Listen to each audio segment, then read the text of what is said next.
Kitang tanan giisip nga mga sulugoon sa Ginoo nya inighukom niya pasabot inigkamatay na nato iya tang hukman binasi niining maong katungdanan pagkasulugoon gilingay mong tupad ing na sulugoon kas Ginoo hangtod karon pangutan-a kay daghan nato magsigig panugo sa Ginoo imbes nga kitay sugoon sa Ginoo kita na noy manugo kana dayang moingon ka ayuha ko sa akong sakit himuang buutan ang akong anak palampusas pag-eskwela anang inana ba panalipdimis katalagman kuhaan ning akong kasakit mausab unta ning akong bana, ang akong asawa.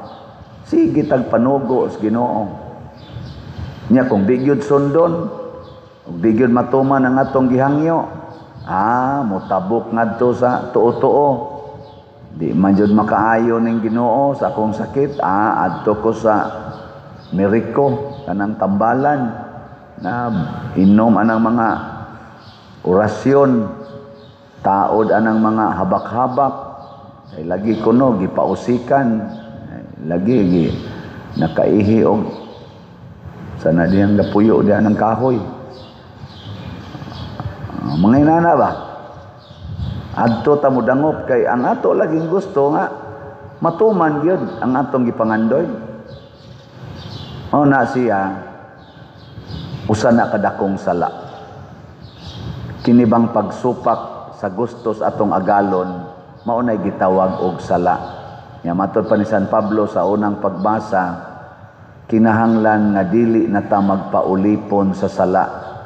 Humana tong panahon nga naulipon ta sa sala. Karon nga nagpakamatay na si Kristo aron ta maluwas gikan sa sala, i-avail na nato kining maong gitawag og freedom. Dili na nato supak-supakon. Nya kusugra ba sa kaitang mo kaning rason adakin sa banato di kasaoy tao ragud ta kasagid ta ngana hasta ang atong sala atong dipinsahan imbis ato untang isalikway kay mao na atong panaad sa bunyag di ba sa bunyag di ba sige mamog tambong og pabunyag no wa mo nakatambong atong baguhon ang atong panaad ang gauna gid isalikway ba ninyo ang sala unsay tubag ngal-ngalan na atong babaan kinsa ninyo iwa gyud ka pamakat karong buwan sa Oktubre tas kamot tuan na kinsa ninyo iwa gyud ka pangasaba sa mga bata karong buwan sa Oktubre tas kamot congratulations na ito duha ka buok. Kinsa ninyo iwa gyud ka apil sa pagpanglibak karong buwan sa Oktubre kay buwan maros-rosary. Wa na gani mo isa. So mao na siya. In kapader mahimo day na nga atong biyaan ang sala. Mahimo dili. Kusga. Kana. Na mahimo gina siya. Matod pa diri sa unang pagbasa nga apan salamat sa Dios na kamong naulipon kaniadto sa sala, naulipon na karon sa mga pagtulunan nga dadawat ninyo. So ang pagtulunan di ay Ginoo kun atong sagupon maunay makapawagtang nato sa kaulipnan sa sala. Kay kani manggong sala pagtulunan ni siyawa. Nya kun sagupon nato ang pagtulunan sa Ginoo mawa sad ang sala. O kinsa may makawagtang sa sala ang grasya sa Ginoo. Matod pa ni San Pablo nagpuyo na mo sa grasya dili sa balaod. Unsa may makapadaghan sa sala kanang balaod. Kana bang law balaod. Natanawa rong ato mga magbabalaod niingon asa na kinahanglan sa tanga mo bend the law. Bend the law. Nya moingon sa dangatong head sa Department of Justice, yes sir. Ana. Nagtong hearing karong bag-o na social media ang katong DOJ nga niingon nga yes sir, nahimo namang head sa ombudsman, ambot unsay dangatan ka ana. Ang bending the law, ang ni yes sir tuwa na mas ombudsman na otro sad na kinahanglan unta gyud stick to the law. Nya mabenda sa tong law dito sa ombudsman karon. Nya ang OIC nga napuli ni atubang man og Senate hearing bahin sa budget man siguro to sa tong kuana. Basta nalingaw lang kung naminaw kay gi-follow up ni Senador Marcolita. Ingos Marcolita. Famous man kay nang ingong let us bend the law to please the people. Uyon ka na. Ingon sa tong OIC karon sa DOJ. Di man kay ko familiar ana, Your Honor. Gi-refresh. Giingnan nga, ay kadto bang galalis-lalis ta ba? Unya daadayoy usa ka senador nga niingon sometimes we need to ana ba na? Kailangan let us bend the law to please the people. Unya niingon din siya, am I right, Secretary Remulla? Nya niingon sa si Secretary Remulla nga Secretary sa Department of Justice, yes sir. Nya niingon dayon ang kaning katong OIC,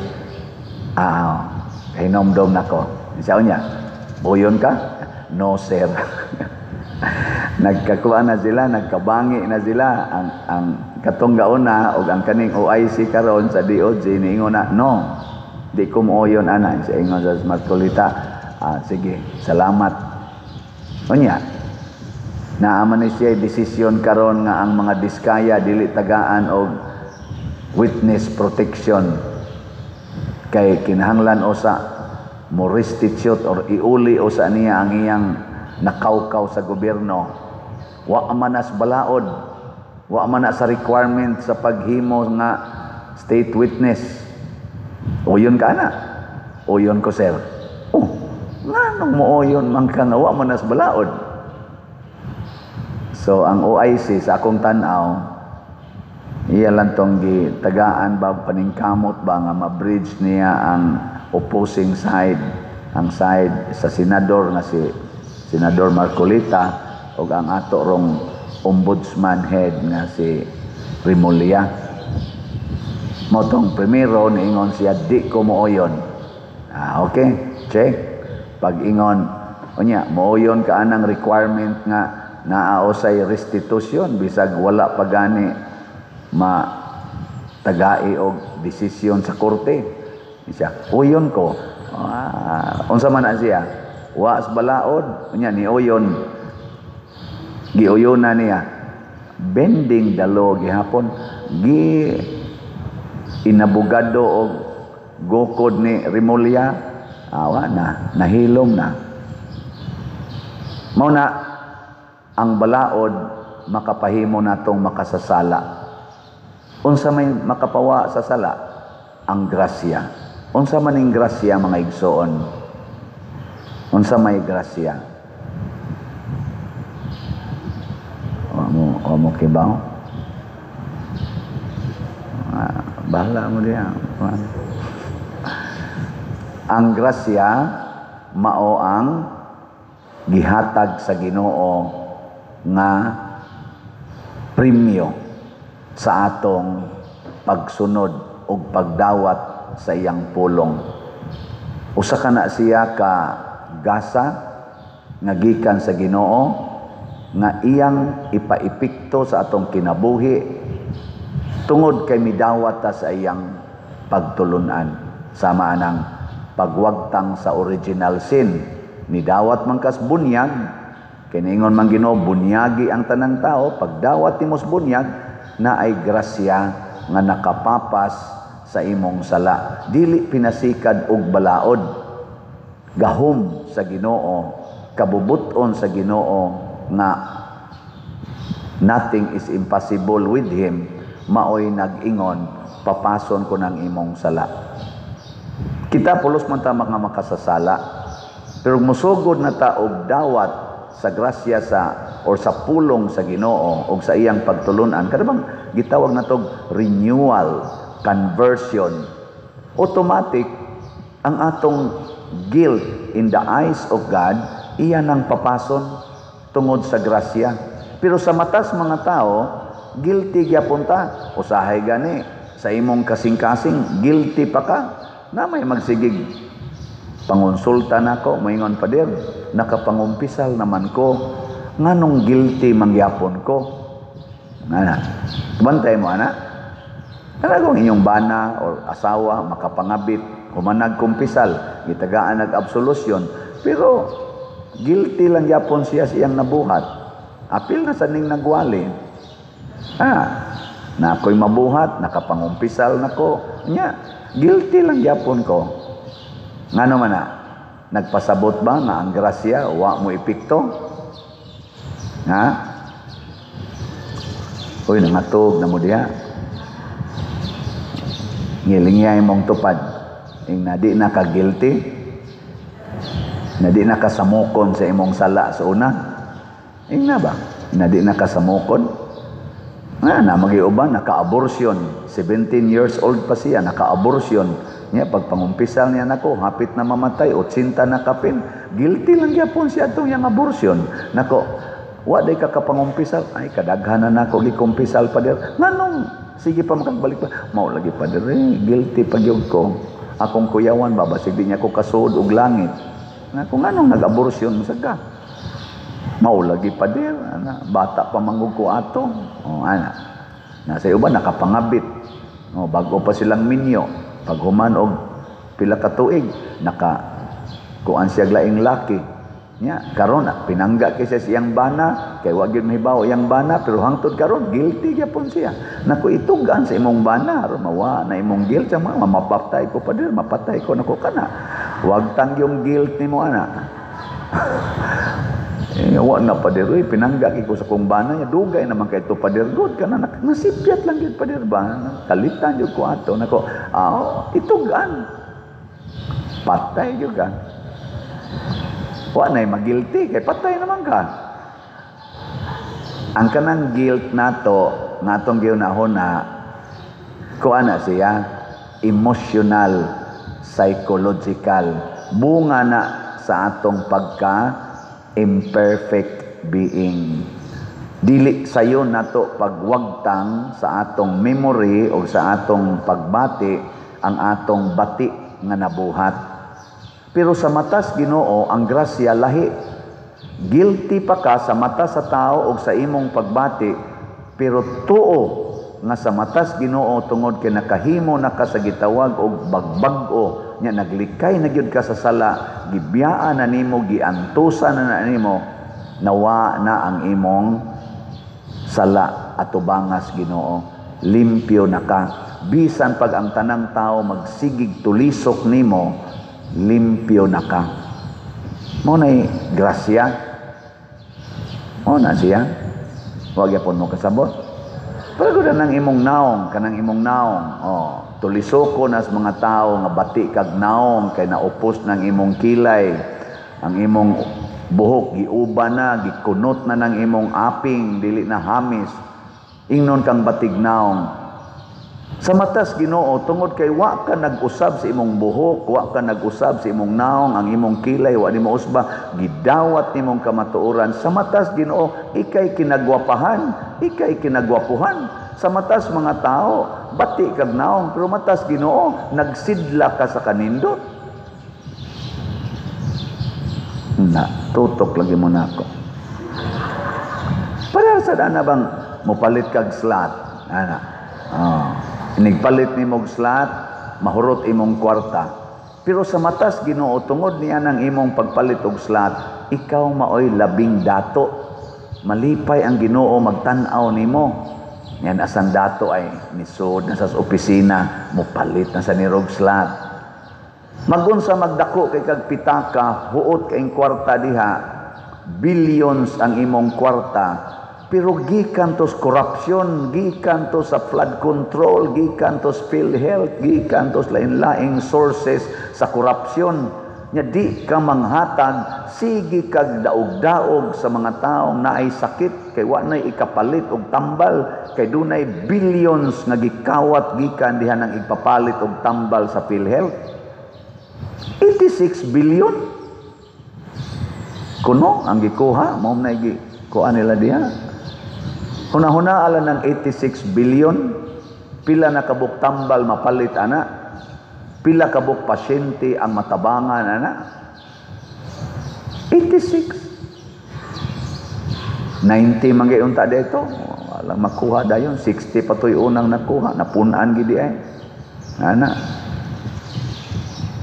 Karon ay sa hearing sa budget sa 2026 gipangutana ang kanang sanang head sa budget ba na si Recto, ingon dayon si Senador Marcolita, pilay atong budget sa 2026, siya in general 6.7 trillion. Pilay atong projected income sa nasod sa 2026, in general 5 trillion. Siya, so maunang niingon kang manghuam na sa tag 1.6 or 1.7 trillion. Yes, sir. So, kanang 1.7 trillion, that is, pila to? 133 billion kada buwan. Yes, sir. That is 4.4 billion kada adlaw. Yes, sir. Sinang kanang 4.4 billion ang utangon sa Pilipinas kada adlaw sud aning usa ka tuig 2026. 4.4 billion ang utangon para kurakoton, kay trillion may ilang gikurakot. Pagkaluod unya naa diri nag-admit sa ospital bisan gani og para tambal bisag dextrose na lang ipapalit yapos gawas, bisag gapas na ipapalit pas gawas kay way budget, inigabot sa emergency, hala down payment og di ka mo down payment, di ka masud didto sa ospital, di ka dawaton.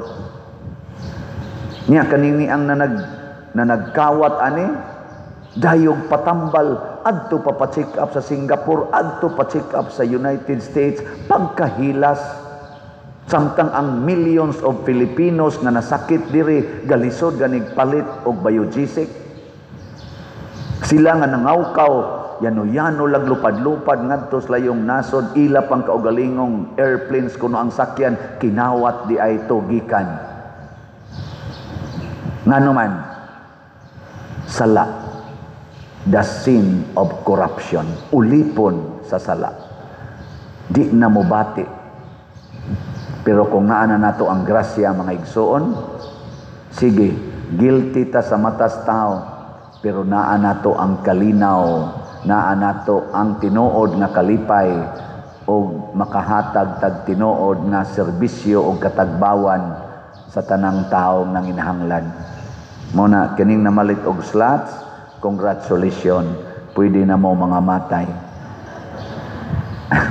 Ang atong grace niabot nag 76,145 ka slots ang atong halin, na apay 623,855 ka slots na available, tag 100 pesos per slot. Na ani 70 slot challenge nga tag 7,000 per challenge, 242 na sad ang atong nadawat na challenges. Ang atong PPSC niabot nag 43,888 ka slots ang atong halin, 56,112 ka slots pa ang available, tag 100 pesos per slot gihapon. Nya do na ni 162 slot challenge nga tag 16,200, 102 na ang atong na dawat. Nya ang atong DPR, wala patay actual nga husay ani, niabot nag total 13,033 ka slots ang atong nadawat, tag 100 pesos per slot. Nya nakapaambit na tag around 1 million Luoy kay ato ding i-congratulate ang atong PPC, PFC o SAM personnel nga nang distribute niya atong pagkalunes ngadto sa 16 ka mga parokya sa norte. Nigikan mi diri alas 8 na uli mig alas 2 sa kaadlawon. Atong pakpakan silang tanan. Salamat kay why namatay okay ra kayo. So nakapaambit na ta. Salamat ninyo tanan nga namalit nya mo round to pata kay nakita man namo didto gyud aktual ang mga panginahanglan basig ini round to nato adto ta mo focus og tabang sa labig yung dako gyud kay damage nga mga parokya moy atong i-round to katong medyo nipis-nipis ra ato lang to sa silang sailuan katabang naman ta. Salamat kaayo ninyo gyud. Kining akong gisgutan nga mga tabang gikan is mga taong mga sad-an-sad pero bisag sad-an na ay gitawag og realization nakaamgo og gibawi ni tabang. Congratulations. Karong adlaw magpista ta ni Pedro Calungsod dinis atong parokya. Karong hapon atong misa sa alas 6 atong himuon ang high mass para niya ng kapistahan, pinasiugdahan sa atong PYCC, niya magprosesyon ta. Ighuman. Si Pedro Calungsod, usasad sa mga sad-an, pero nagbag-o og nitabang nga mawa ang sala sa uban. Pero ang mga taong naglagot niya, katong mga leader dito, gitan-aw siya nga guilty og angayng patyon. Gidawat niyang kamatayon nga way kahadlok tungod kay limpyo naman ang iyang kasing-kasing. Hinaut unta kita sad kamao sa tang mudawat sa kalisdanan o kamatayon bakaha tungod kay limpyo ng atong kasing-kasing dili kay mga himotang agents of sufferings and death to other people kay tungod nagsigi tag pangurakot gasigi tag pakasa.